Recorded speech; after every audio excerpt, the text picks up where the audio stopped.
Selamat pagi yang terhormat Bapak Ibu dosen penguji ujian kinerja PPG dalam jabatan kategori 1 tahun 2022. Perkenalkan, nama saya Wahyu Chandra Novirianto, nomor peserta 20220161565249. Saya adalah guru biologi pada SMA Negeri Khusus Olahraga Papua, Kabupaten Kota Jayapura, Provinsi Papua. Pada hari ini, Selasa tanggal 13 Desember 2022, saya akan melaksanakan praktek mengajar di kelas 10 dengan model pembelajaran problem based learning pada submateri virus untuk memenuhi persyaratan ujian kinerja PBG dalam jabatan kategori 1 tahun 2022. Untuk lebih jelasnya, berikut adalah video pembelajaran yang sudah saya laksanakan. Mohon masukan dan saran agar pembelajaran yang akan saya lakukan ke depannya bisa lebih baik lagi. Sekian dan terima kasih.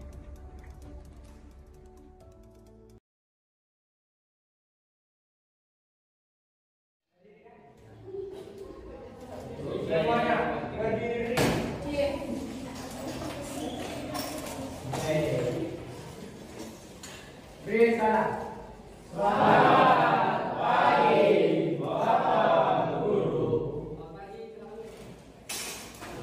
Oke, hari ini kita belajar biologi. Namun sebelum kita mulai belajar, Pak Guru minta satu orang untuk kita.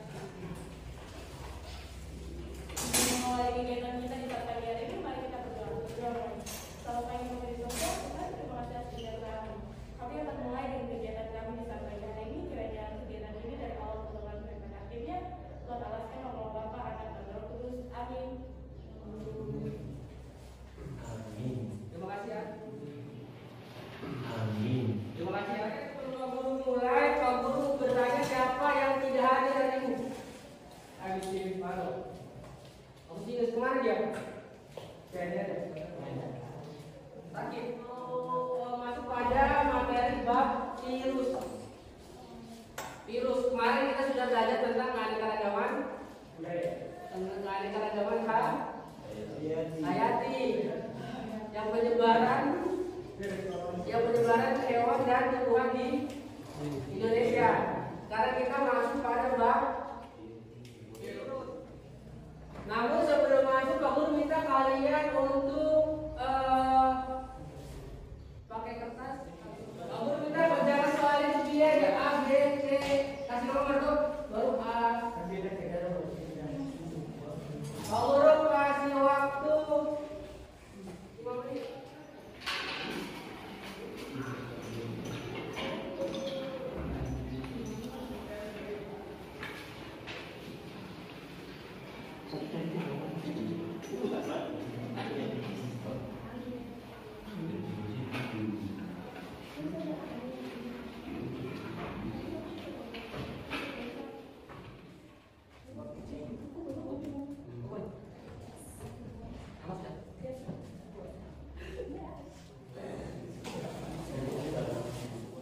Sebelum kita masuk ke pembelajarannya, kita baca dulu bersama-sama ini tujuan pembelajaran kita.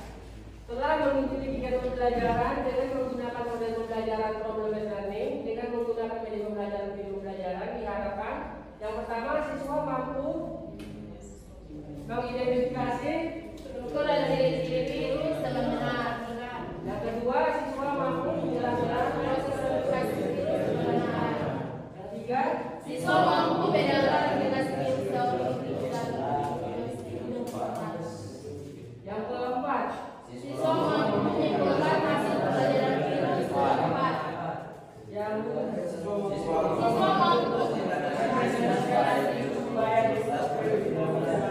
pada kehidupan masyarakat.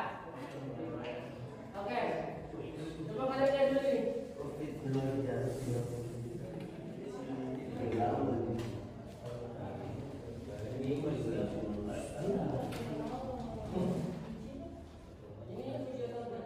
Sekarang sini ada pertanyaan. Tadi video apa tuh? Mudah-mudahan apa yang terjadi pada video itu? Apa? Sama virus corona ini kenapa? Maksudnya dia melonjak 30 ya.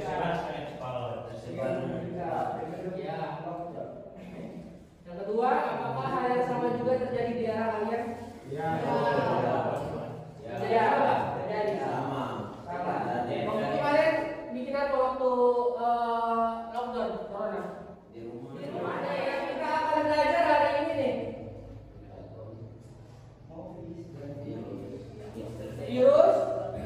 Struktur, bentuk dan ukuran virus. Yang kedua nanti perkembangan virus, replikasi virus itu dalam isi dan daun besok. Oke. Yang awal kita bahas tentang sejarah penemuan virus. Ada yang baca? Coba baca. Sejarah penemuan virus mulai pada tahun 1903 dengan ditemukannya penyakit virus. Coba, tokoh yang menemukan virus siapa? Pada siapa?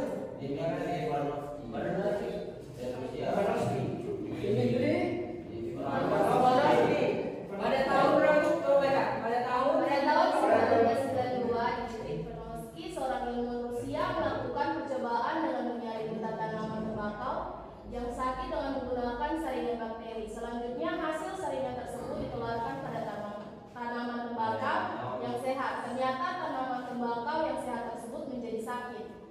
Coba, paham gak yang tadi Farah lakukan kan paham gak? Getah tanaman tembakau yang sakit, ditularkan kepada tanaman Sehat. yang sehat. Kalau Akhirnya kita yang tanaman yang sakit. sehat juga yang sakit. Ya. Nah, ini kita beberapa kali pemindahan. Jadi dia melakukan sama kayak yang tadi siapa pertama? Dimitri. Cuma dia berulang kali. Berulang kali itu juga tanaman tetap sakit. Oh, berhasil. Dia pasti selalu disaring. Dia disaring toh? Yang mana yang dimitri dia ada saring juga nggak?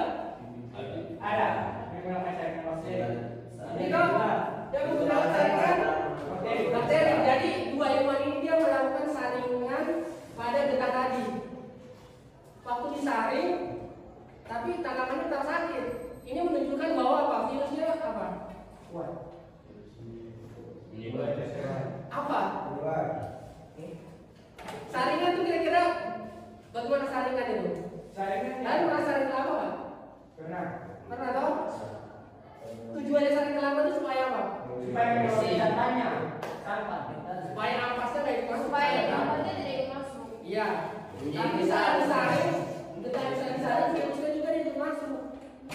Tetap tertular. Itu berarti apa? Virusnya apa? Iya. Apa? Kecil, virusnya sangat kecil, makanya tidak bisa masuk. Iya kok. Betul nggak tidak? Di sini ada masih banyak lagi tokoh penemu virus. Nanti Pak Guru kita akan cari. Masih banyak lagi. Kita cari di. Oke, kita masuk ke berikutnya.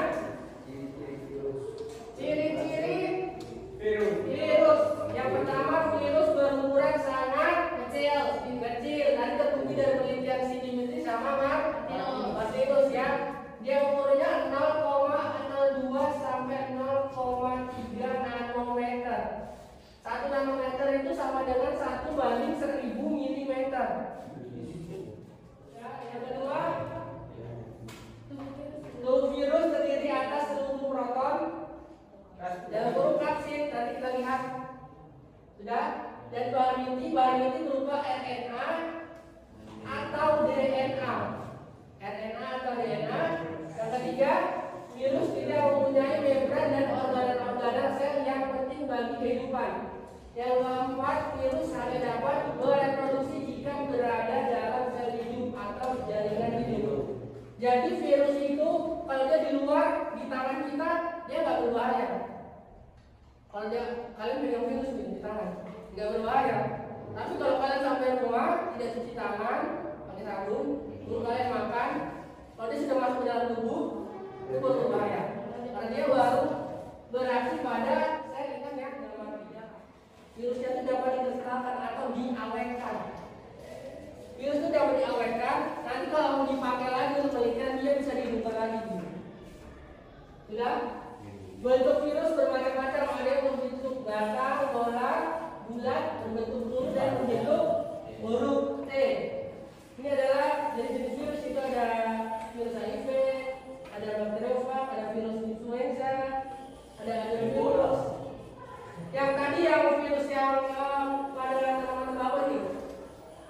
melakukan mosaik virus. Dia kali ya gambar ini enggak? Iya. Iya kan? Yang pertama itu kepala. Kalian lihat kepalanya enggak? Kepalanya itu ada tanda burungnya itu. Dari sini. Sudah? Kepalanya merupakan bagian dari kepala virus berisi dengan asam nukleat. Sedangkan yang luarnya itu yang kayak kristal itu namanya kapsid. Jadi materi genetiknya itu ada di dalam kepalanya. Yang melindungi itu namanya kapsid, yang kayak kristal itu namanya kapsid. Ya? Yang materinya itu apa? Yang di dalam kepalanya itu apa? Lihat, tadi kan ada soalnya kalau ditanya materi pada virus di dalam itu apa? Ya kan tadi kan ada soalnya toh? Materi genetiknya mana toh? Materi genetiknya itu ada dua, DNA atau RNA. Jadi virus itu hanya punya satu materi genetik. Yang pertama virus DNA dengan satu virus RNA. Jadi ada dua itu. Oke? Jadi materi genetiknya ada di dalam kepala. Kepalanya diselimuti oleh coba jauh dikit terjadi jika Pertahanan sel inang lebih lemah dibandingkan dengan daya infeksi virus. Virus yang mampu bereproduksi dengan daun ini disebut virus virulen.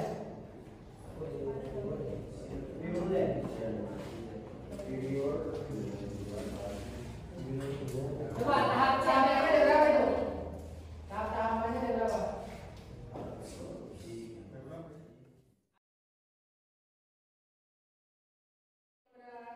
Sel kita, jadi dia kan masuk ke dalam tubuh. Dia mencari sel inang kita, sel kita, dan menempelkan ekornya pada sel. Tadi kan yang kalian bagian virus ada berapa? Ada 3 toh? Kepala, leher, sama ekor. Ekornya untuk menempelkan ke sel. Yang warna mana itu sel kita, yang warna ungu virusnya. Sudah?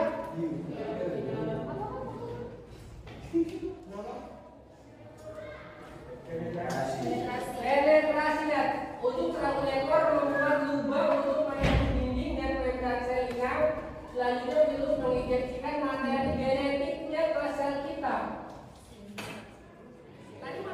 Dan DNA. Jadi virus ada satu kalau DNA atau DNA. Jadi pada saat penetrasi ini virus dia menyemprotkan RNA atau DNA-nya dia ke sel kita. Gitu. Mengendalikan materi genetik sel inang untuk membuat asam nukleat salinan dan protein komponen virus. Selanjutnya berlangsung tahap replikasi yaitu membentukkan bagian-bagian tubuh virus yang baru. Jadi setelah disemprotkan, nanti di sel di dalam sel kita itu ada bagian-bagian virus yang terbentuk. Coba bayangkan, di sini ada ekor, ada kepala, ini ada kepala, ada ekor, ada kepala. Jadi itu belum tersusun, dia masih berbentuk piramid gitu. Dia belum tersusun. Sudah, yang keempat,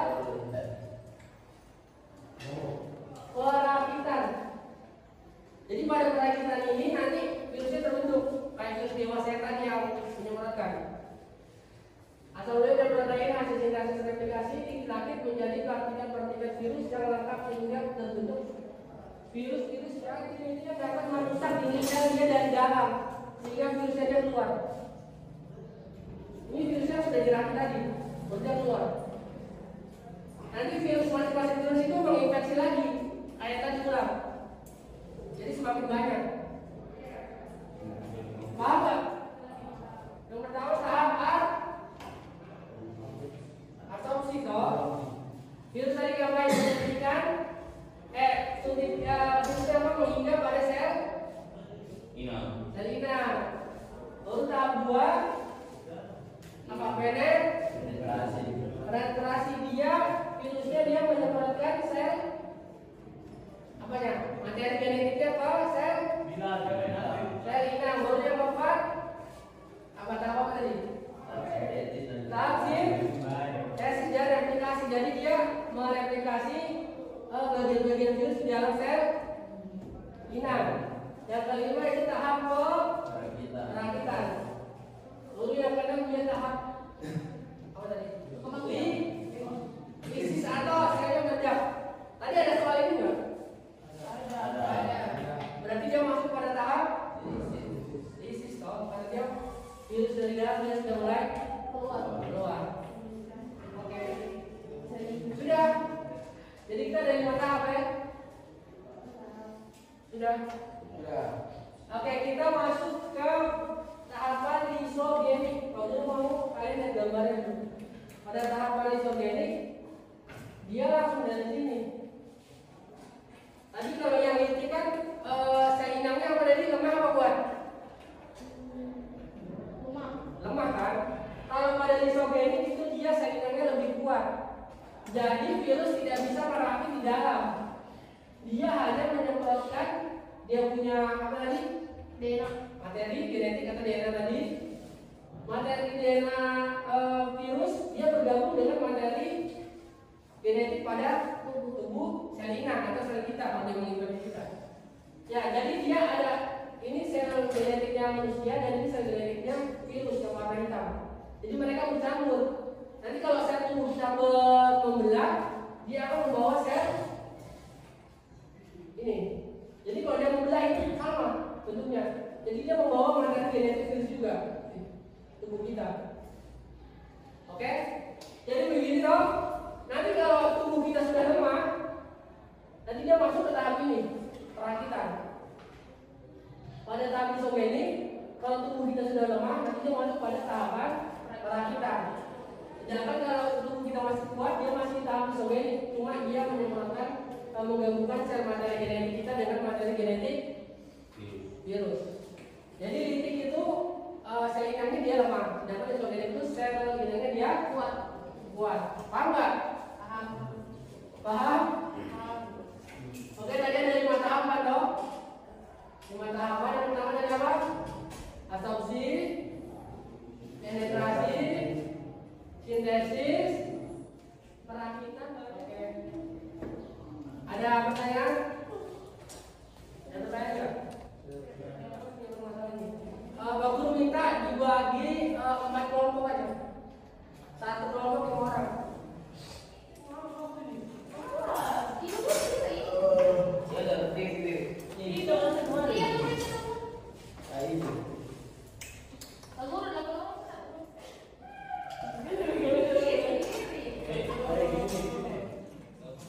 Yang kedua itu tanya apakah hal yang kalau sudah terjadi kalian bisa jawab ya atau tidak. Yang ketiga, menurut kalian mengapa virus corona cepat menyebar? Kalian tulis. Kenapa kira-kira? Oh, yang ketiga. Ya. Harus ada 2 hipotesis kalian bilang A atau B.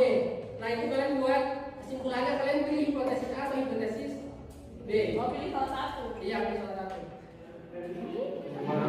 Itu lagi kira-kira apa yang ada di bawah? Kalian pilih dua.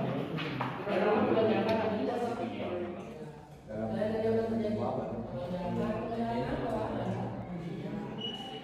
percaya ya. Karena kan dia ya. Ya udah menurutnya. Ya, apa? Jadi yang pertama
1. Selamat pagi semuanya. Pagi. Pertama-tama, terima kasih buat waktu dan kesempatan yang diberikan kepada kami kelompok 1 untuk mempresentasikan A. Situasi wabah dalam sebuah negara, yang B. Berjaga-jaga dan berwaspada. Kesimpulan yang kami dapat, berjaga-jaga dan berwaspada dalam situasi wabah yang menimpa masyarakat karena virus ini merupakan suatu virus yang mematikan, dan untuk menghindari wabah itu maka kita harus mengikuti prokes dan tetap mengidentifikasi virus corona tersebut. Kita harus tetap mengikuti prokes yang sudah ditetapkan dan tetap waspada. Jawaban kami dibagi menjadi 2 bagian. Yang pertama pakai masker dan rajin cuci tangan, yang kedua menghindari keramaian dan berjaga jarak. Kesimpulan yang kami dapat untuk menjaga diri kita dari wabah atau virus corona tersebut. Sekian dari hasil kami. Terima kasih untuk waktunya, Bapak. Sekarang kami akan mempresentasikan hasil kerja kami. Pertanyaan pertama, menurut kalian apa yang terjadi pada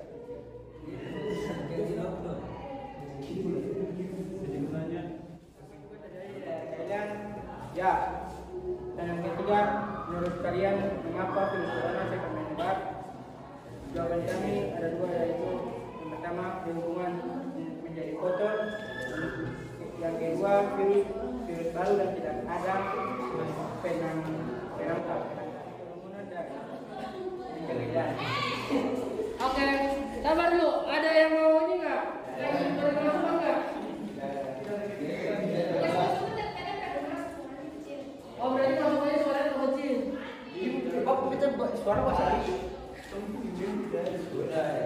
Oke, kita beri aplaus kepada kelompok 2.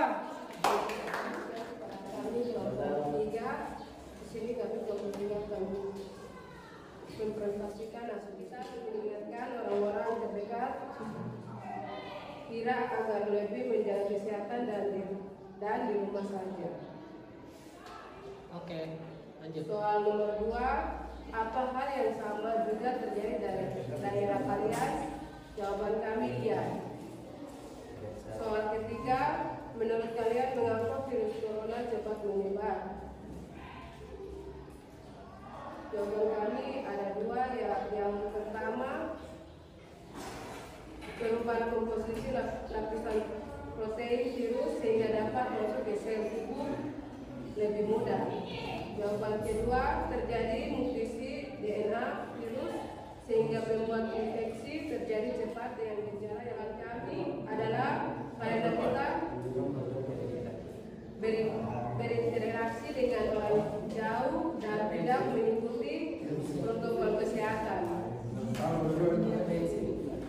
Pertanyaan nomor 4, menurut kalian bagaimana cara menghindari penularan virus corona tersebut? Jawaban kami, yang pertama mengurangi berinteraksi dengan orang, berjabat tangan, berkumpulan di tempat terbuka. Jawaban kedua, tidak mencuci tangan, tidak menggunakan masker saat keluar rumah. Kesimpulan kami adalah saat pandemi kita harus lebih waspada berhenti seseorang, rajin mencuci tangan dan menggunakan masker agar kita tidak mudah terpapar virus corona. Mungkin pertanyaan kami dan jawaban kami sampai di sini. Sekian dan terima kasih. Oke, berikan aplaus dulu.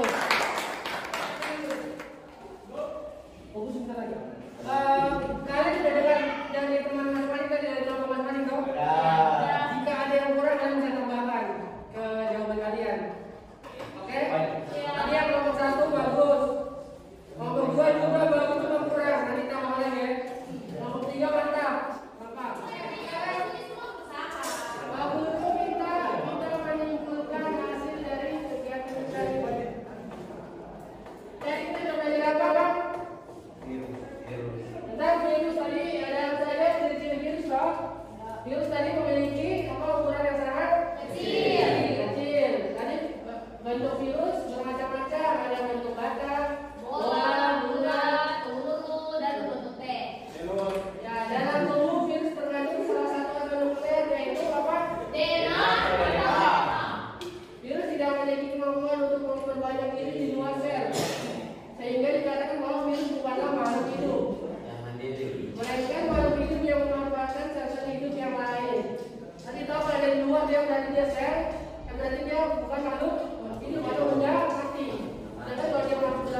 Tanya di laptop. Tidak, Bang.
Salah.